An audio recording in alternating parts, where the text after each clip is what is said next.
उत्तर प्रदेश की 10 विधानसभा सीटों पर होने वाले उपचुनाव को लेकर सरगर्मियां तेज हो चुकी हैं।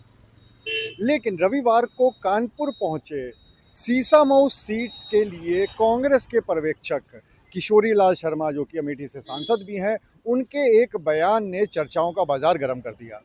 दरअसल जब वो यहाँ पर पहुंचे और मीडिया से बात की उन्होंने साफ तौर पे कहा कि अभी तो यही तय नहीं हुआ है कि इस सीट पर गठबंधन से चुनाव लड़ा जाएगा, यानी गठबंधन का प्रत्याशी होगा, या फिर कांग्रेस इस पे चुनाव लड़ेगी और वो भी अकेले लड़ेगी, यानी उनका प्रत्याशी होगा। इसको लेकर चर्चाओं का बाजार गर्म हो चुका है, क्योंकि अगर हम सीसामऊ सीट की बात करें तो सीसामऊ सीट पर विधायक थे इरफान सोलंकी, जिनको कि कोर्ट से 7 साल की सज़ा होती है और इस कारण से उनकी विधायकी चली जाती है। इसलिए इस सीट पर अब चुनाव तय माना जा रहा है। दूसरी बात यह है कि 2002 के बाद से इस सीट पर बीजेपी कभी भी अपना जीत का परचम नहीं फहरा पाई। लगातार वहाँ से 2-3 बार के विधायक इरफान सोलंकी जीतते रहे और उससे पहले ये सीट कांग्रेस के पास थी।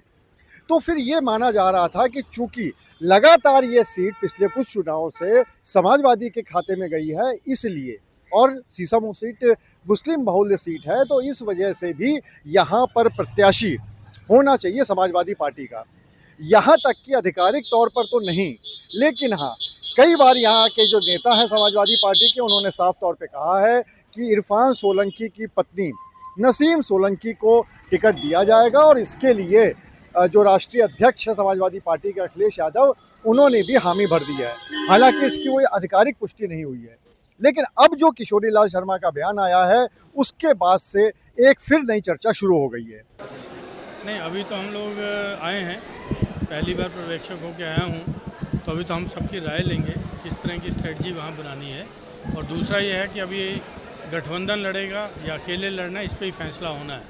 तो ये दोनों चीज़ें हो जाएं, क्योंकि अब हम लोग तैयारी तो रखेंगे। अगर गठबंधन भी हो गया तो हमारे सारे कांग्रेस के गठबंधन को करेंगे, हमको सीट मिलेगी तो वो लोग यहाँ पे हमारे साथ देंगे। तो इसलिए अब वो एक फ़ैसला होना है। तो अभी मैं इनिशियल यहाँ पे आया हूँ अभी, तो अभी हमने शुरुआत करी है। नहीं, देखिए, हमारे सारे 10 की 10 सीटों पे हमारे पर्यवेक्षक नियुक्त हो गए हैं, ठीक है। उसमें हमारे सांसद भी हैं, तो मेरे को यहाँ कानपुर की जिम्मेवारी मिली है। तो अभी फैसला होना बाकी है कि अलायंस लड़ेगा या अकेले जाना। तो ये फैसला हमारा हाईकमान का होगा। नहीं, नेचुरली संशय दूर करेंगे, जब चुनाव आएगा तो दूर भी करेंगे। और देखो, दोनों परिस्थितियों में दोनों पार्टियों के कार्यकर्ता एक दूसरे की मदद करेंगे। कांग्रेस के पर्यवेक्षक की तरफ से दिए गए इस बयान के बाद से एक बात तो बिल्कुल साफ हो जाती है कि इस सीट पर, जो सबसे हॉट सीट मानी जा रही है, सीसामऊ की सीट कानपुर की, इस सीट पर समाजवादी पार्टी को कांग्रेस ने वॉक ओवर नहीं दिया है। यहाँ तक कि जो आला कमान के स्तर पे बातें चल रही हैं कि 10 में से कितनी सीटें समाजवादी पार्टी के पास जाएंगी और कितनी कांग्रेस के पास जाएंगी, उसमें भी अभी ये तय नहीं हो पाया है कि सीसामऊ सीट पे कांग्रेस का प्रत्याशी होगा या फिर समाजवादी पार्टी का। और ये गठबंधन से सीट होगी कि नहीं होगी, इस पे भी किशोरी लाल शर्मा के बयान सवाल खड़े करते हैं।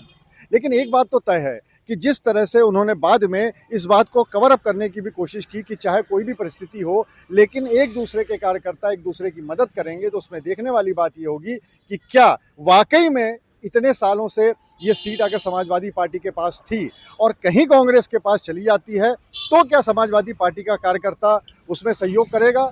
और अगर ऐसा नहीं होता है और गठबंधन से होती है सीट, तो फिर उसका क्या फ़र्क पड़ेगा? अनुराग अग्रवाल, TV9, कानपुर।